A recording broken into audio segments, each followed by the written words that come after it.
A chopper flies in the skies of Hong Kong and FDR Foster and Tuck Hansen are given the green light to intercept and apprehend the Heinrich brothers inside the chopper. This mission is covert and they must secure the device, so they walk into the party on the rooftop by the helipad. They make acquaintance with two gorgeous women.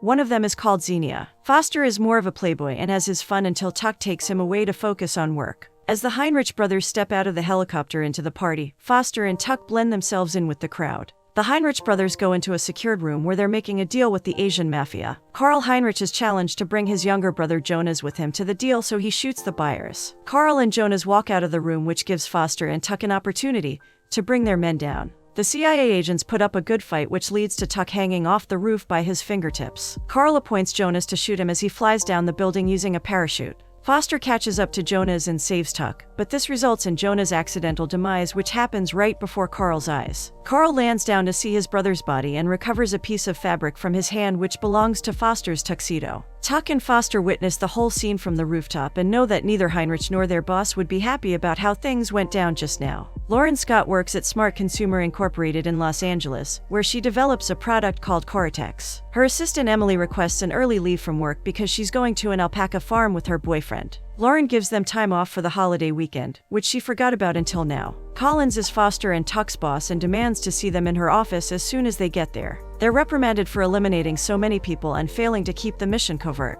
Now, Karl Heinrich will be seeking revenge for his brother's passing, so the two CIA agents get grounded. This means restricting them to desk duty. Lauren is singing along to some songs on the street when she runs into her ex-boyfriend, Steve. He is accompanied by his fiancée, Kelly, who flashes the huge diamond in her ring right before Lauren's eyes. They kiss in front of her and she excuses herself, lying that she's going to meet her guy Ken. She lies that he's a surgeon after saying goodbye to the happy couple. Trying to recover from the humiliation of that interaction, she steps into Ken's sushi bar where she's notorious for her solo time. She orders her usual and gets a towel from Ken to wipe her flushed face. As she removes the towel from her face, Steve and Kelly stand before her again on a coincidence. Ken loudly proclaims that Lauren always gets sushi for one when Steve brings up his name. Lauren recounts the whole fiasco to her best friend Trish, who thinks that she should come up with better excuses in situations like these. Lauren regrets giving up on everything for Steve. She left her friends and family to move here with him because she thought that he was the one. Trish trash talks about Steve and Kelly, but Lauren can't deny that Kelly seemed like a nice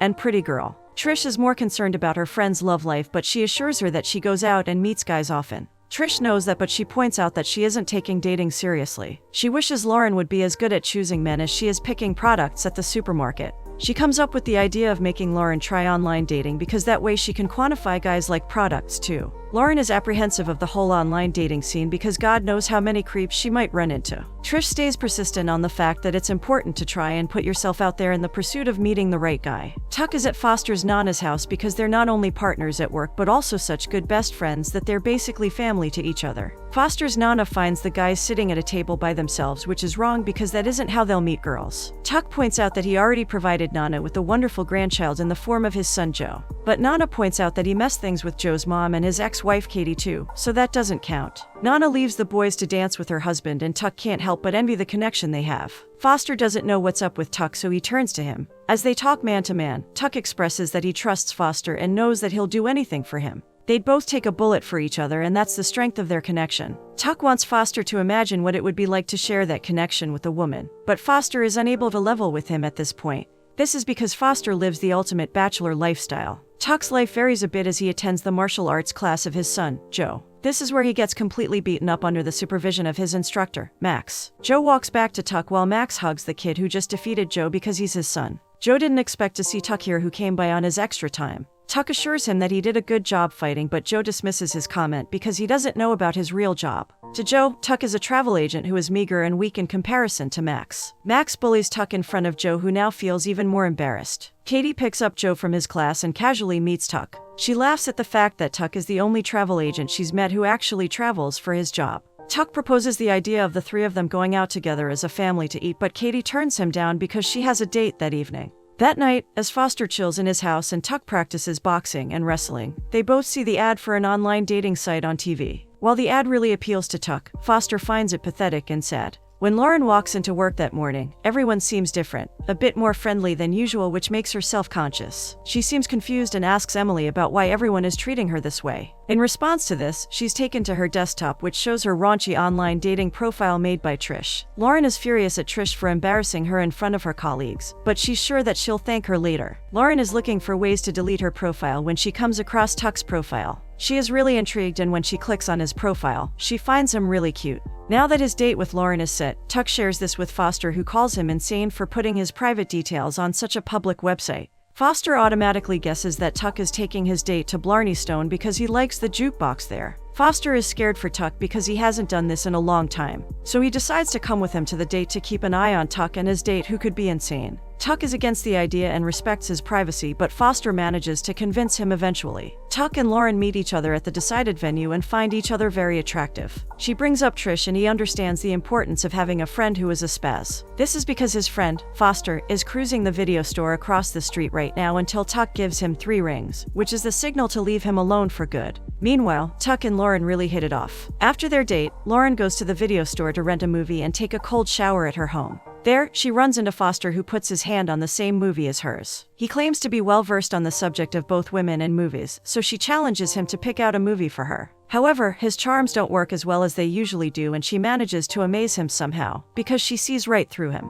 She proves a point that she is perfectly capable of choosing her own movies, and leaves him standing there with his mouth hung open. Foster isn't so easy to put down too. He uses the CIA database to find out who Lauren is and crashes one of her product tests. She rolls her eyes when she spots him in the audience and answers swiftly to his condescending remark. He moves closer to her in front of everyone and challenges that a girl like her can't handle a guy like him. She contests his claim, so he instructs her to prove it by meeting him tomorrow night for a date. She isn't so easy and refuses. So, he sticks around and continues to disrupt her work. In an effort to save her job, she gives in and says yes just to send him away. Tuck and Foster are at work and are both busy on their computers doing background checks on their girls. They both find this gesture creepy and romantic at the same time and decide to reveal each other's girls simultaneously. The smiles on their faces disappear when they see the same girl on each other's screens. Things get really awkward between them, and Tuck inquires if she actually wants to go on a date with Foster. On the other hand, Foster tries to do the right thing and bows out so that his friend can date her. Foster mentions that competing with him won't be fair to Tuck because he isn't as experienced or skilled as him in this department.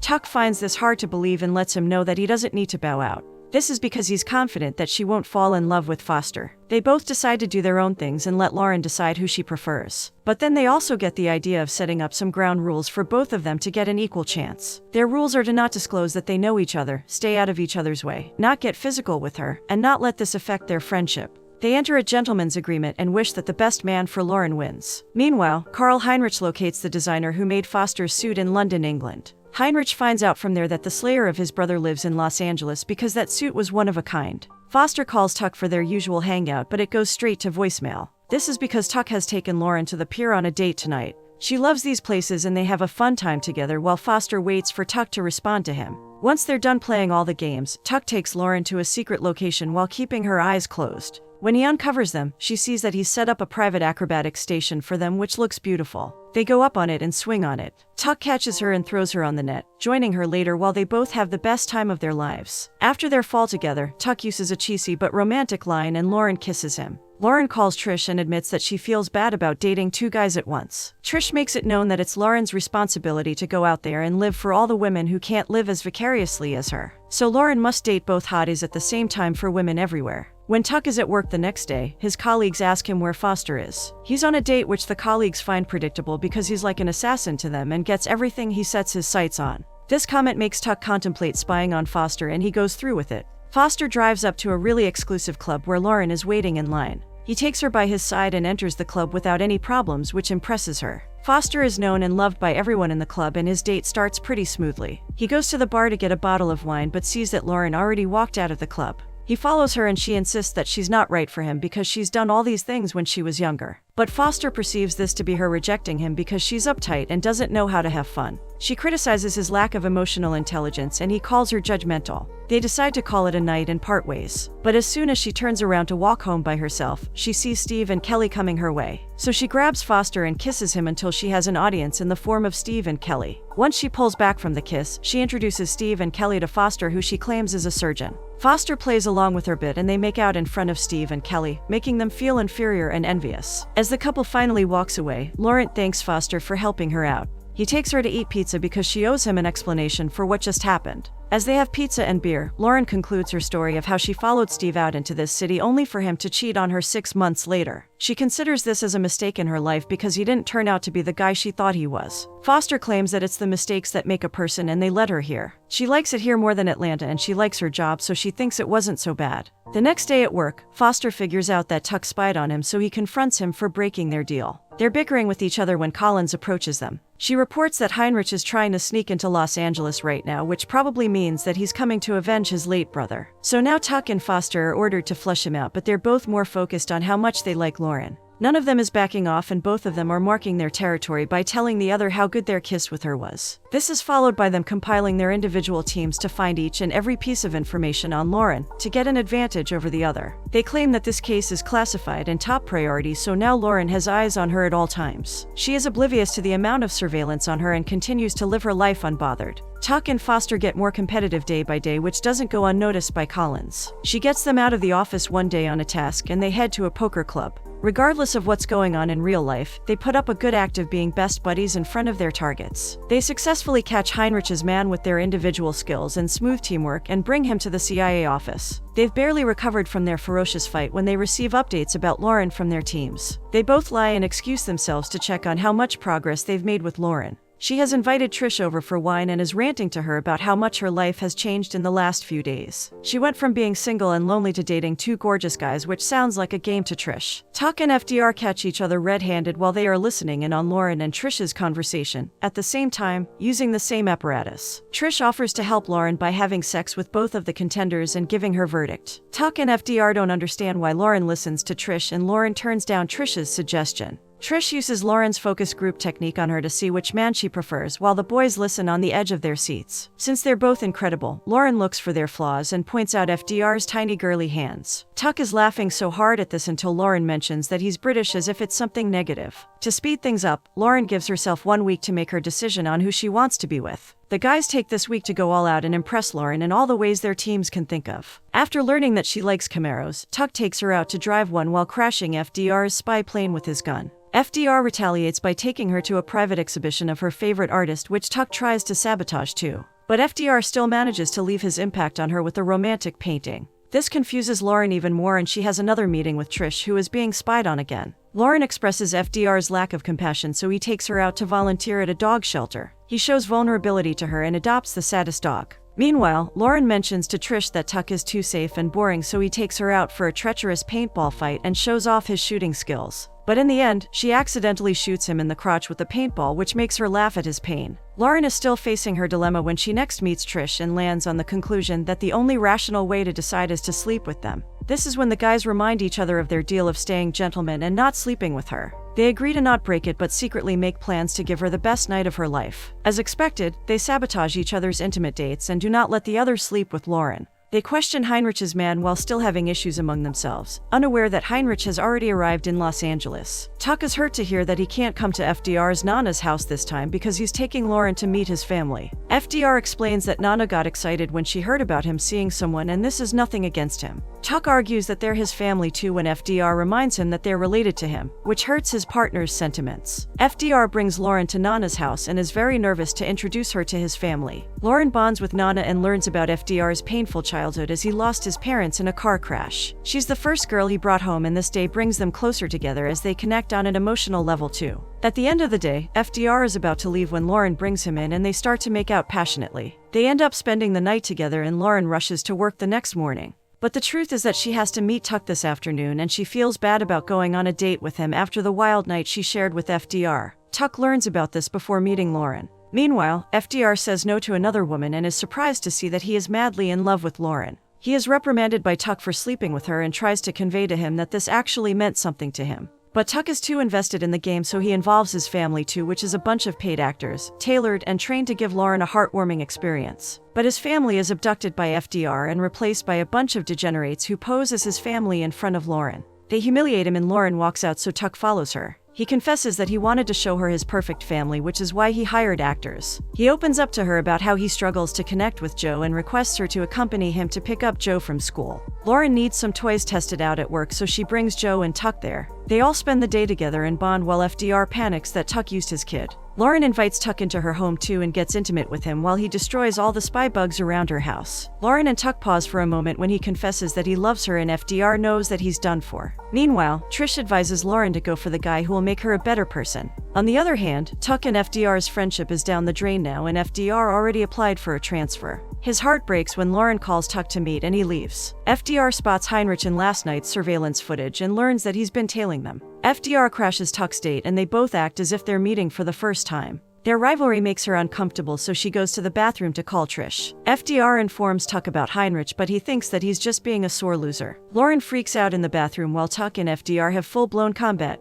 In the restaurant, Lauren discovers that they've been friends all along and storms out of the restaurant to Trish's car. But Heinrich gets to her and now the boys are called to a warehouse without any help. They manage to get Lauren into their car and rescue Trish from this mess. While Heinrich is still hot in their pursuit, FDR and Tuck confess to Lauren that they're CIA agents and regain their friendship. The whole car chase is also being broadcast live on TV, which Joe also watches with Katie. Tuck and FDR manage to blast Heinrich's car and their own car is hanging onto the edge of a freeway when they both vouch for their best friend to Lauren. She reveals that she still hasn't made her choice in light of the recent events as she stands between the two men. A car comes flying in her direction and she has to move to either side, which will determine her choice. As the smoke subsides, Tuck watches Lauren wrapped in FDR's arms as she runs over to him for shelter. Lauren has made her choice and Tuck stands at a distance from them while Joe and Katie watch him on live TV, aware of his real job now. Lauren says goodbye to Tuck and explains that she wanted to see him to break up with him. As Tuck is about to head off, FDR hugs and makes up with him before heading to his exclusive girlfriend Lauren. FDR spends all his time with Joe now, who has mastered martial arts with his dad's help. Tuck also teaches Max a lesson for being a and gets back together with Katie. FDR and Tuck are on a plane, ready to jump out of it when FDR asks Tuck to be his best man at his wedding with Lauren. He jokes that it's poetic justice because he once slept with Katie too, and Tuck jumps at him because he never slept with Lauren.